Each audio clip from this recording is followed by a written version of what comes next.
Assalamualaikum warahmatullahi wabarakatuh. Salam teman, salam dari Masika Ngalap Barokah. Hari ini, Sabtu, tanggal 10 November 2022, Masika berada di situs Batu Semar, di mana tempat bertemunya Sunan Gunung Jati dan Syekh Siti Jenar. Ikuti perjalanan Masika dalam menelusuri dan membuka wawasan sejarah.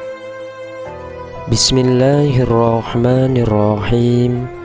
Allahumma salli wa sallim wa barik ala Sayyidina Muhammad. Berdasarkan cerita rakyat tentang tempat pertama kalinya Sunan Gunung Jati bertemu dengan Putri Ong Tin dari Cina di tanah Jawa. Alkisah, Sunan Gunung Jati atau yang bernama Syarif Hidayatullah yang merupakan cucu dari Prabu Siliwangi, anak dari Nyi Rara Santang, dan merupakan keponakan dari Pangeran Cakrabuana yang bergelar Mbah Kuwu Cirebon. Suatu ketika, Sunan Gunung Jati pada tengah malam mau beranjak sholat tahajud, namun hatinya gelisah, seperti tidak ingin sholat di tempat biasa. Maka beranjaklah Sunan Gunung Jati sholat tahajud di atas perahu di laut. Malam itu sholat tahajud terasa khusyuk, namun saat usai sholat dan wirid, ternyata Sunan Gunung Jati tersadar bahwa ia tak lagi berada di Laut Jawa. Bukit Gunung Jati sudah tidak nampak lagi, dan akhirnya tersadar bahwa perahunya terombang-ambing semalaman hingga ke dataran Chin atau Cina. Sunan Gunung Jati tidak langsung kembali ke Cirebon dengan perahunya, tetapi membuka usaha pengobatan di dataran Cina tersebut sambil berdakwah. Pada suatu ketika, nama Sunan Gunung Jati tenar di negeri Cina karena kehebatan pengobatannya, hingga akhirnya terdengar ke telinga Kaisar Cheng Ho, penguasa Cina saat itu. Kaisar Cheng Ho pun mencoba menguji kehebatan tabib Sunan Gunung Jati.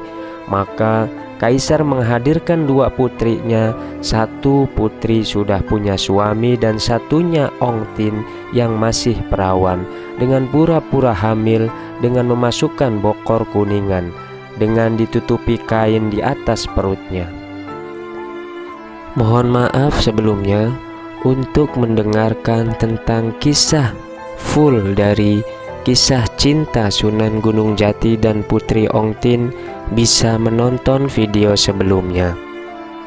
Masika di sini hanya memberikan informasi tentang cerita rakyat, bahwasanya disinilah tempat pertama kalinya Putri Ong Tin dan Sunan Gunung Jati bertemu. Jadi pada waktu itu Sunan Gunung Jati merasa bahwa Putri Ong Tin dari Cina itu akan datang ke tanah Jawa. Hati Sunan Gunung Jati berdebar-debar, maka Sunan Gunung Jati naik ke situs Gunung Semar. Dilihatnya dari kejauhan seperti samar-samar perahu berbendera Cina mendekat ke arahnya di Gunung Jati. Dari kejauhan juga Putri Ong Tin pun melihat samar-samar wajah dari Sunan Gunung Jati, hingga bertemulah mereka berdua di situs Gunung Semar. Saat itu juga Putri Ong Tin masuk Islam dan mandi di sumur Tengah Ati. Dinamakan Gunung Semar karena Sunan Gunung Jati melihat kedatangan perahu rombongan Putri Ong Tin terlihat samar-samar. Akan tetapi dalam riwayat cerita rakyat yang lain, Sunan Gunung Jati dan Putri Ong Tin menikah bukan karena kisah, namun karena dijodohkan. Dalam masa-masa itu, Kerajaan Cirebon atau dikenal dengan Kesultanan Pakungwati, Pelabuhan Muara Jati, saat masa-masa Sunan Gunung Jati dipenuhi oleh para pedagang dari Melayu, Gujarat, India, dan Cina. Kaisar Cina pun untuk memperkuat hubungan perdagangan dengan Cirebon maka dinikahkanlah Putri Ongtin dengan Sunan Gunung Jati. Dari pernikahannya dengan Putri Ongtin, Sunan Gunung Jati mendapatkan putra bernama Arya Kemuning. Dalam riwayat lain menyebutkan bahwasanya di sini pula lah tempat bertemunya Sunan Gunung Jati dengan Syekh Siti Jenar membahas tentang hakikat. Wallahu a'lam. Mudah-mudahan bisa memberikan manfaat khususnya untuk pribadi, umumnya untuk yang menyaksikan dan mendengarkan video ini. Wassalamualaikum warahmatullahi wabarakatuh.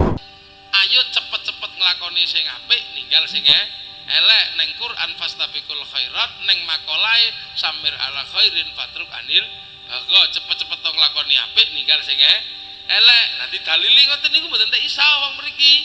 Demak mulu samir dadekke semar, khairin dadekke gareng, fatruk dadekke petruk, bago dadekke bagong.